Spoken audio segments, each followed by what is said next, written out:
We're at the Comedy Studio in Cambridge, Massachusetts in Harvard Square. One of my favorite clubs and my least favorite city.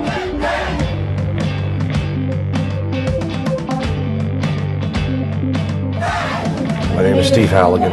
I'm a recovering drug addict and a comedian. And this is my story. She told me not to disappear.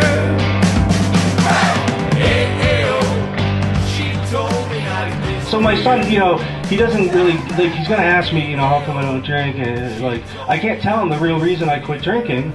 I can tell you guys, it was impossible to shoot dope shit-faced, really. That was one drug that just requires precision. All of my jokes are based on personal experience. I mean, it's true. I didn't quit drinking. I just stopped drinking because I didn't need to. A lot of my comic friends were like, hey, that's harsh, man, a heroin joke. You should tone that down and say maybe it's impossible to roll a joint shit-faced. It's not. I could roll a joint, shit-faced, drive a car with one knee and breastfeed. I don't know what the fuck they're talking about.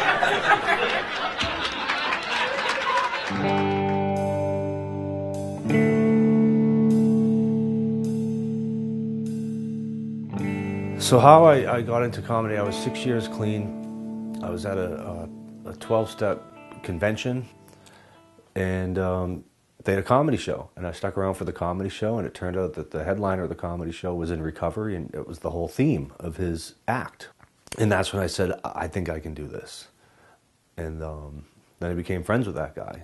He took the time to talk to me, and then he would see my set, and he would tell me, like, you're too dark, or you look mean, or your jokes are mean. He was the one that said it's all about being okay with yourself, so I had to learn how to be okay with myself on stage, which I'm still learning. All right, so we're going to move the show on. This next comic, he is very, very funny. He's a good friend of mine. Please welcome Steve Halligan. Yeah, I would like to be the person I am all the time on stage, so that there's a seamless, there's no transition. What you see is what you get. To me, recovery is learning how to be okay with yourself. That's it. I think a lot of comedians are very socially inept, and I think a lot of addicts are too. I know I am. I have social anxiety, and I feel like I'm faking it all the time.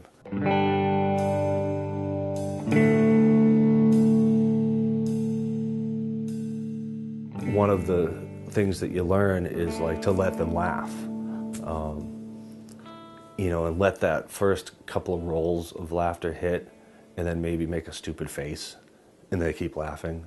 It's really the best way that I know to make a connection with somebody, whether it's the person making my coffee, or the person I buy my cigarettes from, or the people I love. That's my best way to communicate that I know. Them laughing is just validating that I wrote a joke that's funny. It's real. It's like an orgasm. There's evidence that it happened, like it's releasing all those endorphins in your brain that makes things feel good. So how does the feeling of having a good performance equate to the feeling of getting high? They are very similar. It does make sense that in some weird way I could still be chasing the dragon after all these years of trying to get the feeling that I got from shooting a bag of dope. But I don't think so. I go, what do you want for your birthday this year, man? He goes, Dad, I just want you to quit smoking. I was like, is there anything else? Like, whatever you want, dude, except that. Because what he doesn't understand is I gave up two of the coolest things right after he was born. Okay? Drugs and alcohol. So I think that kid should just be fucking grateful. That's all I do is smoke. It's like I used to take him to the dealer's house, and now it's just the store. Once I took the drugs out of my system, it allowed me the chance to clean up. I never have to worry about detoxing again. I never have to worry about getting sick again. I'll never have to worry about, did I steal money from my parents today? Or did I lie to my kid? Or did I, you know, am I lying to my girlfriend about where I am and what I'm doing? Like, I never have to worry about that because I'm not doing that. So that's freedom. That's recovery. Yeah, I'm coming out my anniversary, 10 years clean. Thank you. So to me, comedy is,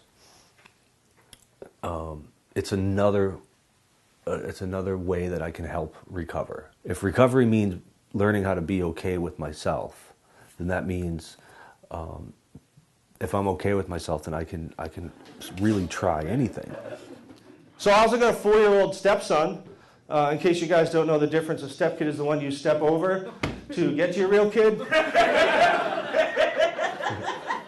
In the case of an emergency.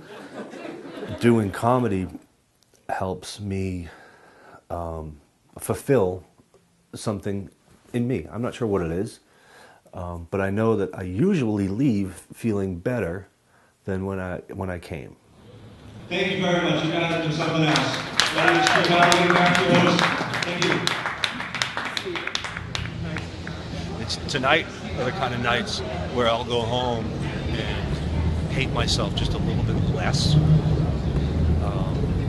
That's not true. I don't really hate myself, but I like to say that I do. But sometimes I do. Tonight was all right though. Tonight I'll go home and I'll feel good.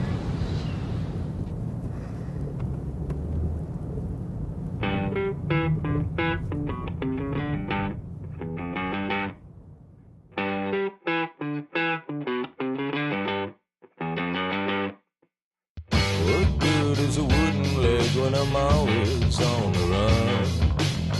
There's a time for being crazy and a time for having fun. So my name is Steve Halligan. Today's date is right above the word gay here. It says Thursday, February 27, 2014. This was filmed as part of the documentary challenge, and this is my story, or at least parts of it.